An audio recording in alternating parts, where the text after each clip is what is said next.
नमस्कार, मैं सौरभ दीक्षित और आप देख रहे हैं विस्तृत। अगर आप केंद्र सरकार के कर्मचारी हैं, पेंशनर्स हैं, आपके परिवार में कोई केंद्रीय कर्मचारी या पेंशनभोगी है, तो 8वें वेतन आयोग से जुड़ी आज की खबर आपके लिए बेहद जरूरी है, क्योंकि पिछले काफी वक्त से एक सवाल लगातार पूछा जा रहा है। आखिर 8वें वेतन आयोग अपनी फाइनल रिपोर्ट सरकार को कब सौंपेगा? क्या कर्मचारियों को 2026 में ही नई सैलरी का तोहफा मिल जाएगा या फिटमेंट फैक्टर पर कोई फैसला हो गया है?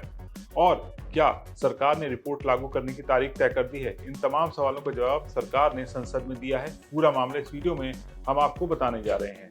सबसे पहले सबसे जरूरी तारीख 8वें केंद्रीय वेतन आयोग का औपचारिक गठन 3 नवंबर 2025 को हुआ था। सरकार ने आयोग को अपना काम पूरा करने के लिए 18 महीने का वक्त दिया है। इस हिसाब से आयोग की आधिकारिक समय सीमा मई 2027 तक जाती है, यानी अभी जो सबसे अहम आधिकारिक डेडलाइन सामने है वो है मई 2027। सरकार ने आयोग को इससे पहले रिपोर्ट देने के लिए कोई अलग या निश्चित अंतिम तारीख नहीं बताई है। अब यहाँ एक जरूरी बात समझिए, 8वें वेतन आयोग का काम सिर्फ कर्मचारियों की बेसिक सैलरी बढ़ाना नहीं है। आयोग को केंद्रीय सरकारी कर्मचारियों और पेंशन भोगियों के वेतन, भत्ते, पेंशन और सेवा शर्तों से जुड़े मामलों पर विचार करना है और सरकार को अपनी सिफारिशें देनी है। यानी आयोग को बहुत सारे पहलुओं को देखकर एक पूरा नया वेतन ढांचा तैयार करना है। अब सवाल आता है, आयोग इस वक्त क्या कर रहा है? फिलहाल आयोग परामर्श और मूल्यांकन यानी कंसल्टेशन और असेसमेंट के दौर में है। आयोग कर्मचारी संगठनों, ट्रेड यूनियनों, पेंशनर संगठनों और दूसरे संबंधित पक्षों से बातचीत कर रहा है। इसका मकसद ये समझना है कि कर्मचारी और पेंशनर्स की असली मांगे क्या है और उन्हें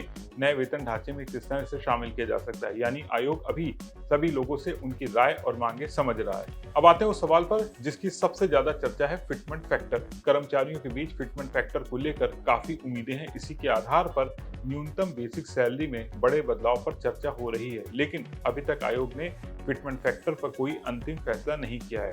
इसी तरह न्यूनतम बेसिक सैलरी कितनी होगी, नया वेतन ढांचा कैसा होगा, भत्तों में क्या बदलाव होगा और पेंशन में कितना इजाफा होगा, इनमें से किसी पर भी अभी अंतिम सिफारिशें सामने नहीं आई।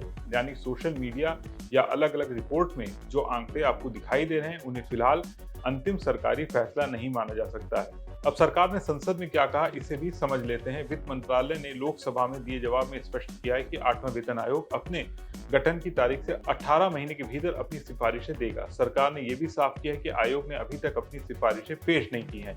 इसके अलावा आयोग को अपने काम के बारे में सरकार को लगातार हर कदम की रिपोर्ट देना जरूरी नहीं है। आयोग को अपने काम की प्रक्रिया तय करने की स्वतंत्रता दी गई है।